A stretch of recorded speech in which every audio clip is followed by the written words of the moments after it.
నాపై వస్తున్న ఆరోపణలన్నీ అవాస్తవం. వ్యక్తిగతంగా నన్ను దూషించడం బాధాకరం. కార్పొరేటర్ కాకి గోవిందరెడ్డి. విశాఖ జిల్లా గాజువాక నియోజకవర్గం 69వ వార్డు కార్పొరేటర్ కాకి గోవిందరెడ్డి మీడియా సమావేశాన్ని ఏర్పాటు చేశారు. ఈ సందర్భంగా ఆయన మాట్లాడుతూ, సోషల్ మీడియాలో నాపై తప్పుడు వార్తలు వస్తున్నాయని, ఆ కథనాలన్నీ అవాస్తవమని కాకి గోవిందరెడ్డి పేర్కొన్నారు. బలవంతంగా ఓ ఇంటిని రిజిస్ట్రేషన్ చేసుకుని నగదు ఇవ్వలేదని కొంతమంది ఈరోజు నాపై తప్పుడు ఆరోపణలు చేస్తున్నారని అన్నారు. నేను రాజకీయంగా ఉండడంతో నాపై ఈ విధంగా బురద జల్లుతున్నారని అన్నారు. నాపై ఆరోపణలు చేసిన వారు గతంలో చీటీల పేరుతో అనేక మందిని మోసం చేశారని అన్నారు.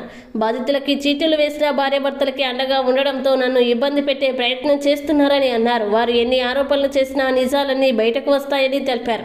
సురేష్ లావిడ సత్యవతి ఎవరో కలిపి నా మీద అన్యాయంగా అలా ఆస్తి నా తక్కువ డబ్బులు రిజిస్ట్రేషన్ చేసుకుని డబ్బులు ఇవ్వలేదని చెప్పి మీడియాలో వార్తలు చూసి నేను కలత చెందాను. ఈవిడ తుంగలంలో చీటీలు వ్యాపారం చేసి సుమారు 7 కోట్ల రూపాయలు ప్రజలందరికీ టోపీ పెట్టి తుంగలం వదిలేసి సిద్ధేశ్వరం వెళ్ళిపోయి వాళ్ళ అమ్మాళ్ళ ఇంటి దగ్గర పెయింట్ షాప్ పెట్టుకుని జీవిస్తున్నారు. ఈ బాధితులందరూ నా దగ్గరికి రావడం, గతంలో పోలీస్ స్టేషన్ గట్ట వెళ్ళమంటే బాబు ఏదో రకంగా సాయం చేయమని చెప్పి పేద సాదా నెల వసూలు చేసుకుని డబ్బులు అందరూ చెప్పారు. నాకు సంబంధం లేదని చెప్పాను. ఈ రిజిస్ట్రేషన్ విషయంలో మా అక్కాలు చీట్లు వేశారు. మా అక్కాలకు డబ్బులు బాకీ, ఆ బ్యాలెన్స్ డబ్బులు ఇచ్చి బ్యాంకులో ఏవో ఉంటే క్లియర్ చేసుకొని రిజిస్ట్రేషన్ చేసుకుంటారు. వాళ్ళకి ఇంకా 2 లక్షలు ఎంతో ఇవ్వాలి. దానికి కూడా చెక్ ఇచ్చేశారు. వాళ్ళు చెక్ ప్రజెంట్ చేసుకుంటే అవి డబ్బులు కూడా అయిపోతాయి. అలాగే 1వ తారీఖున కూడా ఒక ఆస్తిని బుచ్చిరేసుపాలెం వాళ్ళకి అమ్మేసుకున్నారు. ఇలా అమ్మేసుకొని ఈ 7 కోట్లకి జనాల దగ్గర చీటీ డబ్బులు ఎగ్గొట్టడం కోసం ఈవేళ నా మీద తప్పుడు ఆరోపణలు చేస్తుంది. ఇది అవాస్తవం. ఆ రిజిస్ట్రేషన్కి కానీ నాకు కానీ ఎటువంటి సంబంధం లేదు. ఆ కొనుగోలుకి కానీ నాకు సంబంధం లేదు. వీళ్ళు కూడా చదువుకున్న పిల్లలు డబ్బులు ఇవ్వకుండా రిజిస్ట్రేషన్ చేస్తారనేది అవాస్తవం. ఆ కుర్రోడు కూడా బీటెక్ చదువుకున్న కుర్రోడు. ఇవన్నీ తప్పుడు ఆరోపణలు చేసి రాజకీయంగా నన్ను ఏదో అబాస్పాలు చేయాలని చేస్తున్నారు.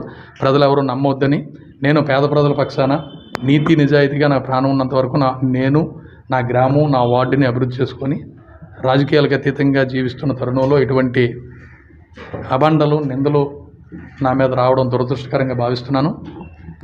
ఈవిడ చేసిన ఆరోపణలు ఎట్టి పరిస్థితుల్లో వాస్తవం లేదు, అన్ని అబద్ధం. మీరు కావాలంటే ఈ 2 గ్రామాల్లో మీరు ఎవరిని అడిగినా వాళ్ళు చేసిన మోసం, వాళ్ళు చేసిన అన్యాయం తెలుస్తుంది.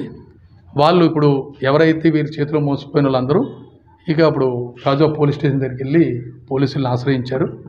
దయచేసి ఈ ఆవిడ చెప్పిన దాంట్లో ఎటువంటి వాస్తవం లేదని నేను త్రికరణ శుద్ధిగా మీకు తెలియజేస్తున్నాను. ఈ విషయం తెలియజేద్దామని మిమ్మల్ని ఆహ్వానించాను. ఎవరున్నారో తెలియదు, దురుద్దేశంతో చేస్తున్నారు. రాజకీయ కుట్ర అని అంత పెద్ద మాట అన్న కానీ ఏదైనా నన్ను ఏదో ఇబ్బంది పెట్టాలని ఎవరో చేసినప్పటికీ పైన భగవంతుడికి తెలుసు నేను నీతి నిజాయితీ కోసం నిలబడ్డాను. అనేక నిందలు గతంలో కూడా అనుభవించాను, ఇప్పుడు కూడా అనుభవిస్తున్నాను.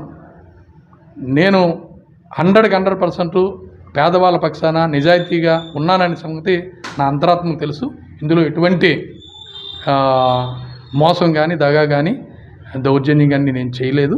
దయచేసి ఇది గమనించమని ప్రజలందరినీ కోరుతున్నాను.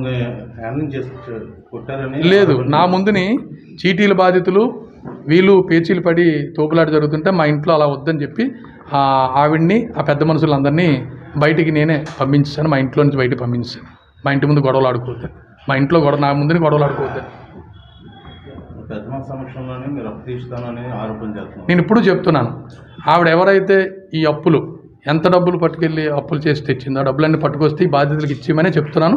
ఇప్పుడు కూడా నేను వాళ్ళకి అదే చెప్తున్నాను. 3 నెలల నుంచి కబురు పెడుతున్నది కానీ వాళ్ళు వస్తున్నది కానీ ఈ బాధ్యతలు నా దగ్గరికి వస్తున్నది కానీ వాళ్ళు అప్పు తీర్చమని, నేను కూడా అప్పు తీర్చేయమనే చెప్తున్నాను.